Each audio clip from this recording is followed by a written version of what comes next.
Good morning. Welcome to Hot Seat. I'm Scott Mitchell in Tulsa this week. Again, it's always great to be here, and especially with Joe Dorman. It's a pleasure, sir. Always good to see you, the OICA CEO. Did you see how? I like it. Oklahoma Institute for Child Advocacy. And your organization, you had an event at Circle Cinema here in Tulsa the other day, screening that video by the Witten-Newman Foundation, Hannah Witten, and about stigma and epilepsy, and it all ties into some things that are happening at the Capitol. That's right. Curse Stigma, wonderful documentary. If you have the chance to watch it, it will be on their website soon. Talks about the impact of epilepsy in Africa.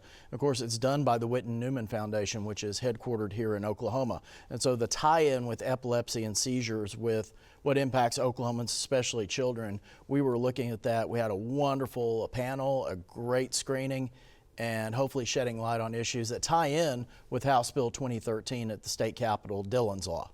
All right, we're going to get to that in just a moment, but let's talk about the big picture and then get to Dillon's Law. You represent some of the most vulnerable population in the state of Oklahoma, young people, and you watch legislation dealing with how we're treating young people, children. It all came out of a lawsuit. Help us remember why that OICA was created in the first place. So in 1983, advocates decided, following the filing of a lawsuit, the Terry D. lawsuit, and years of fighting for better treatment of children in state custody, OICA was created. The advocates decided that there needed to be a loud voice outside of government that would go to the Capitol and raise that awareness, educate lawmakers with facts and data, but also train advocates on how to be better voices and reach out and try and drive better policy in the state. How are we doing when it comes to children? We can do better.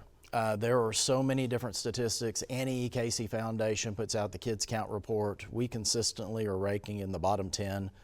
There's room for improvement. Now, lawmakers have done a great job this session with passing several bills, and several still have hurdles to clear before they can make it to the desk of the governor. But there's always room for improvement with the things that we see here in the state, and we're certainly worried about the budget this year. All right, so let's start up in D.C. You see the legislature that we're inside of the last month. You've been there, you've served in that legislature, you know how the sausage is made. But this year, D.C. has a lot of impact on Oklahoma's budget. So the budget makers are trying to deal with that. How much of a mixed up mess is it? So we have to give them credit for trying to put out a balanced budget. But in my opinion, they're going about it the wrong way. They being? Congress and the executive branch, President Trump. They're wanting to make massive cuts, but it should be more with a scalpel than a chainsaw. And they've got to go through and review and see where these programs have room to cut and then make those cuts. We're all for getting rid of waste, fraud, and abuse, but let's do it the right way where it's not endangering people. We're seeing programs cut left and right that benefit people. LIHEAP is one example. The employees for the area over LIHEAP were cut. We don't know where that money is going to go. My mom is one of the people that's on LIHEAP. There are 124,000 Oklahomans that receive benefit from that program, and it's up in the air. We don't know what's going to happen with it. Now, the administration said early on, we're not going to touch Medicaid. It looks like they're going to touch Medicaid, and not in a nice way. When you're talking about, why is that important for Oklahomans? What do they need to understand why there's a budget impact? So when it comes to Medicaid, Oklahoma is in a unique situation where we're one of 3 states where the expansion population that was voted on by the people, it's in our state constitution. So any federal cuts that come down by percentage, the legislature will have to look at that, and they're still going to have to fund that, but they're going to have to take money out of other areas of the budget. So right now, it's roughly a 90-10 split. There's talk about 90 Fed, 10 for the state. That is correct. And there's talk about reducing that to 80-20 or maybe even 60-40. So feds would pay 60, the state would pay 40. Every time you do that, you're talking about well over $150 million. Every percent's $150 million yeah. or so. Okay. And so we're talking with every 10%. So we're talking easily, we could see $500-600 million that will be cut at the federal level that the state will have to make up. That means cuts with roads and bridges, education, other healthcare services, possibly even children's sooner care. Well, that doesn't sound great. Let me ask you this. Can the state afford that? So the state has the opportunity to go in and pull funds out of what the rainy day fund, our state savings account. There are different levels in that account where they could pull upwards of $1 billion out to balance budgets and try and correct this. The question is, will our state legislature do that, and will Governor Stitt approve that? And so I fully expect lawmakers are going to pass a budget within a special session to allow them to come back in June, July, August, depending upon when these federal bills are passed and are signed by the president. That's when our legislature will have to go through and course correct and decide where those cuts are going to happen. But they have to pass a budget by July 1st, the beginning of the fiscal year.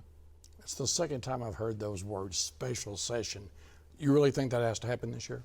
I don't see any way around this. I believe they will have to go in a special session. Otherwise, it will be up to a call of the governor to bring the legislature back.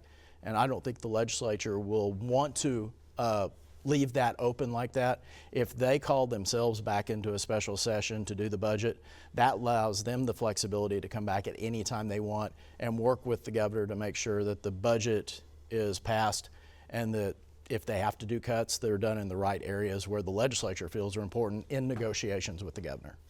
Another area that you work with is the health care industry, the health bureaucracies in Oklahoma. You know, a live hand grenade has been tossed into the budget situation with what's happening at the Oklahoma Department of Mental Health and Substance Abuse Services. They need to rebrand in the future with that name.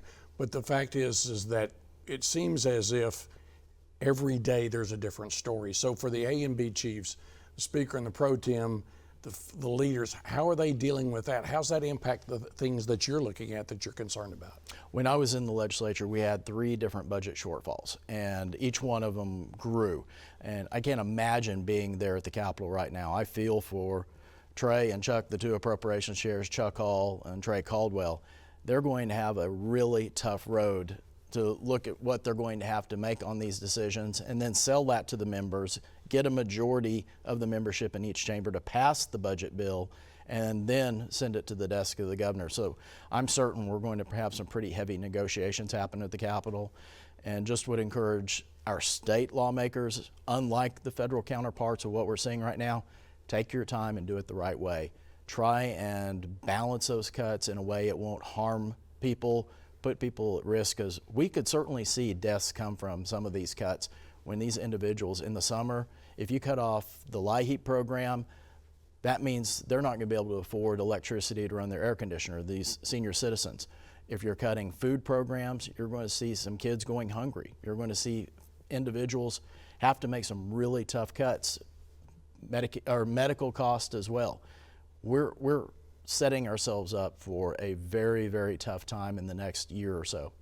Reminds me of that punchline. Other than that, Mrs. Lincoln, how did you like the play? Okay, last question. We started off talking about Dillon's Law and legislation that you're really concerned about and things that need to be done here. Tell us about Dillon's Law and all the legislation, the types of legislation that you think we need to get across the finish line. So Dillon's Law is named after a young Oklahoman who died from SUDEP, a sudden unexpected death from epilepsy. There has been work with the Whitten Newman Foundation to raise awareness on this. Of course, Dillon related to the family, the Whitten family. They are doing 3 different things with this bill. They're raising awareness with doctors on how to do early prevention for supporting people with the risk of epilepsy. They're working with the medical officers to look at ways to do autopsies to see if someone did die from SUDEP.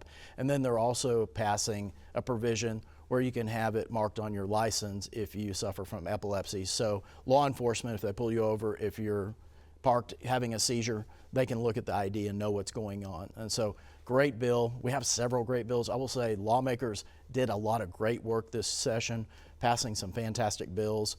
Some of them have been vetoed by the governor. We'll see what happens if there are overrides or if further negotiations will continue. If people want to keep up with this, with Dillon's Law and all the other legislation you're working on, where do they go? So I would encourage people to go to our website, oica.org. We have a tracking list of the bills that impact children and families on there. We have a newsletter that's published Thursday at 2 p.m. that you can receive by email. It's free.